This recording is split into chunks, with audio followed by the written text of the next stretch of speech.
Welcome, from is a CYRUS CS40, and today I will show you how to enable and set up the portable hotspot.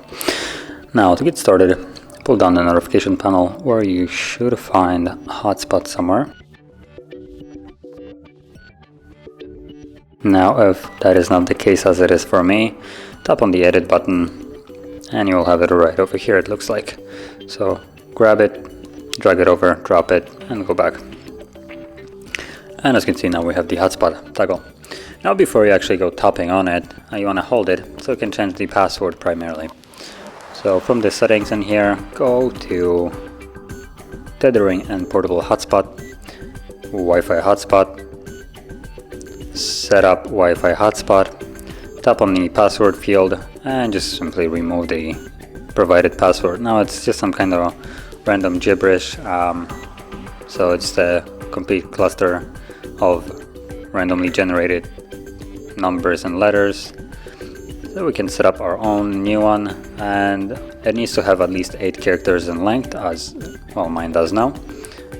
We can also change things like IP band or not. In this case there is only one choice. We have a choice for maximum users, so that is how many people at once can connect to your hotspot. So you can limit it to, for instance, only 2 people if you want to.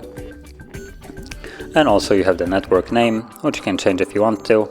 This will be basically how it will look like, what you will be looking for in the Wi-Fi list. So you would be looking for a Wi-Fi name CS40. You can change it to something else if you want to, or you can keep it as it is, it doesn't really matter. From there, tap on save. And you can now enable it either from here by tapping on a check mark or by tapping on the toggle that we have added right here. So now I have disabled it again and now it's enabled. Now when it's enabled, it will give you a notification right here, tethering or hotspot active, and it also provides you with information how many people are connected and also how many people you have blocked from being able to access it.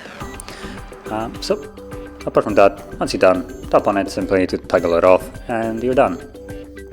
So, if you found this video helpful, don't forget to like, subscribe, and thanks for watching.